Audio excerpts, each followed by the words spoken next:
සුබම සුබ දවසක් වේවා සියලු දෙනාටම. ඉතින් අදත් අපි කතා කරන්න ආව අලුත් දෙයක් අලුත් මාතෘකාවක් ගැන. ජීවිතේ මොනම හරි වෙලාවක ඔයා අසාධාරණයකට ගොදුරු වෙලා තියෙනවද? අසාධාරණයට ලක් වුණාට පස්සේ බහුතරයක් දෙනා හිතන්නේ මොකද්ද? දෙන්නම්මා පලිගන්න. ඔව්.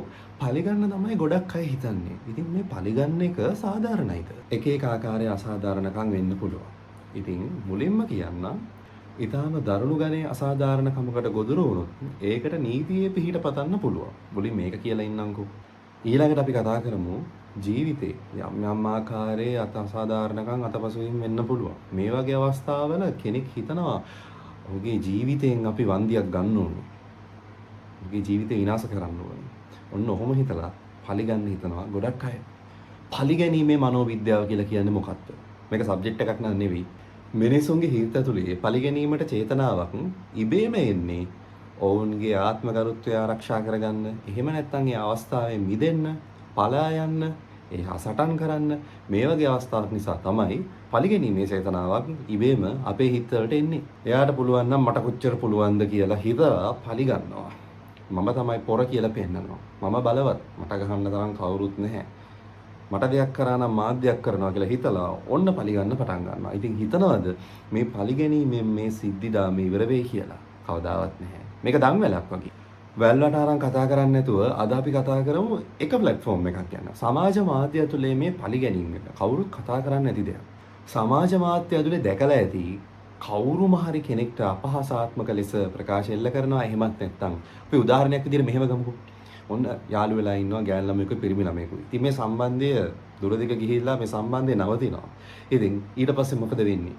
ගොඩක් වෙලාවට මේ ගෑනු ළමයා හෝ පිරිමි ළමයා අර ආදරය කරපු පාර්ට්නර්ට එරෙහිව Facebook එකේ දානවා ලොකු හැල්ලක්. මේ හැල්ල එච්චර හොඳ හැල්ලක් නෙවෙයි. මොකද පුළුවන් තරම් බැනලා කියන්න පුළුවන් හොඳම වචනින් බැනලා සමහරලාට දානවා. සමහර වෙලාවට සමහර කෙනෙක් මේ විදිහට අදහස් ප්‍රකාශ කරන්නේ නැහැ. ඒ වෙනුවට මොකද්ද කරන්නේ?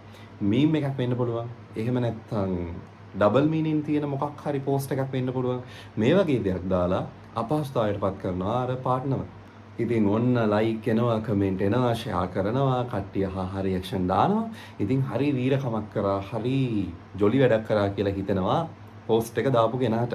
ෂණික සැනසීමක් එනවා හිතට. අනේ මම කොහොම හරි අර මනුස්සයාට දුන්නා. මං මේ මනුස්සයව බාල්දු කරා. මෙහෙම හිතනවා.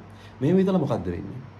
අර ෂණික කේන්තිය නිවා ගන්න, ෂණික කෝපය නිවා ගන්න, ෂණික සහනයක් ගේනවා මෙන්න මේ වගේ දෙයක් කරලා. සරලව පලි අරගෙන. මං කලින් කිව්වා පලිගන්නේ එක හේතුවක් ආත්මගරුත්වය ආරක්ෂා කරගන්න. තමා නිවැරදි කියලා පෙන්වන්න. දෙවෙනි කාරණේ තමයි තමාට ලොකු බලයක් තියෙනවා. මට බලයක් තියෙනවා කියලා පෙන්වන්න. තමා විසින් තමාව සාධාරණීකරණය කර ගැනීම. මේක තමයි තුන්වෙනි හේතුව. මොකද එහෙම කතාව එක පැත්තකින් කිව්වට පස්සේ ඕනෙම කෙනෙක් ඇවිල්ලා කියන්නේ අනේ ඔයා හරි. ඔව් ඔයාට තමයි අසාධාරණ වෙලා තියෙන්නේ. ඔව් අපි ඇත්තටම හිතුවේ මේ අසාධාරණ වෙලා තියෙන්නේ ඔහුට කියලා. ඉතින් මේ වගේ ප්‍රශ්නයක් වුණාට පස්සේ ඒක සමාජගත කරන එක ඒ තරම් සුදුසු දෙයක් නෙවෙයි. මොකද සමාජයක් ඇතුලේ විවිධාකාරයෙන් ඔබ ගැන කතා බහට ලක් වෙනවා. ඉතින් මේ වගේ දෙයක් ඇතුලේදී ඔබ අපහසුතාවයටපත් කරන්නත් පිරිසක් සූදානමින් ඉන්නවා කියලා අමතක කරන්න එපා. මිනිස්සු හැමෝම එක වගේ නෙවෙයි. මෙන්න මේ විදිහේ පෝස්ට් එකක් ලිව්වට පස්සේ ලිව්ව වෙලාවට අවුලක් නැහැ. ටිකක් වෙලා ගියාට පස්සේ මොකද වෙන්නේ? මොනම වෙලාවක හරි අපේ හිතට පොඩි අඩුවක් එනවා. ඕක ආවේ නැත්තම් ඉතින් අපි මිනිස්සෙක් වෙන්න බෑ. අපරාධي බැන්නේ කියන හැඟීමක් පොඩි වෙලාවකට හරි එනවා. ඒක එච්චර හොඳ හැඟීමක් නෙවෙයි. මොකද තමා ගැනම තමා පසුතැවීමට උනත් ලක් වෙන්න පුළුවන්. එහෙම නැත්තම් සරලව වෙන්නේ රණ්ඩුවකට මුලපිරීමක්. කමෙන්ට් සෙක්ෂන් එකේ කට්ටිය පුළුවන් තරම් ගහමරා ගන්නවා, බැන ගන්නවා. පුළුවන් තරම් කුණුහරුප කියා ගන්නවා. ඉතින් මේකත් එච්චර හොඳ දෙයක් නෙවෙයි. මොකද මේ ඔයාලා දෙන්නෙක් තුන් දෙනෙක් අතර මේ රණ්ඩුව වුණාට මේක බලන පිරිස ඉතා විශාලයි කියලා අමතක කරන්න එපා. දැන් කෙනෙක්ට හිතෙන්න පුළුවන් Facebook එක තියෙන්නේ එහෙනම් මොකටද? මේ වගේ දේවල් කරන්න නෙවෙයිද කියලා. ඇත්තටම මේ වගේ දේවල් කරන්න නෙවෙයි Facebook කියන එක තියෙන්නේ. ඉතින් තමාගේ නිදහස විඳින්න තව කෙනෙක්ව අපහසුතාවයට පත් කරන්නවත්, තව කෙනෙක් එක ගැටෙන්නවත් ඒක එච්චර සුදුසු දෙයක් නෙවෙයි. කෙනෙක් ඔයාට ඕනිම වෙලාවක ඕනිම දෙයක් කියන්න පුළුවන්. වචනයෙන් උනත් වටන්න පුළුවන්. බුදුරජාණන් වහන්සේ දේශනා කළා තියෙනවා අටලෝ දහම කියලා දෙයක්. ප්‍රශංසාවට ඔයා හරි කැමති. සතුටට ඔයා හරි කැමති. ලාභයට ඔයා හරි කැමති. හැබැයි ඕකෙම අනිත් පැත්තටත් ඔයා කැමති වෙනවද? කවදාත් ඔයා කැමති වෙන්නේ නැහැ. ලාභ අලාභ නිന്ദා ප්‍රශංසා යස අයස දුක සැප කියන අටලෝ දහම ඇතුළේදී අපි කැමති නෑ කවදාවත් අලාභයට, නිന്ദාවට, දුකට, අයසට. හැබැයි මතක තියාගන්න බුදුජානන් වහන්සේ දේශනා කළා තිබ්බා අටලෝ දහමෙන් කම්පා නොවන තාක්කල් අපිට සරලව ජීවත් වෙන්න පුළුවන් කියලා. ඉතින් මේවට කම්පා වෙලා කිසිම තේරුමක් නැහැ. කෙනෙක්ට ඔයාව වටන්න ඕනෙම දෙයක් කියන්න පුළුවන්. ඉතින් ඒව කවදාවත් අපේ ඇඟේ වදින්නෙත් නැහැ. අපේ ගමනට බාධාවක් වෙන්නෙත් නැහැ. අපේ චරිතයට හානියක් වෙන්නෙත් නැහැ. හොඳම දේ තමයි ඔයා ඔයාගේ ගමන මොකද්ද කියලා හිතලා ඒකට ඊළඟ ස්ටෙප් එක තියෙන එක. ඔයාගේ ටාගට් එකට ඔයා යන එක.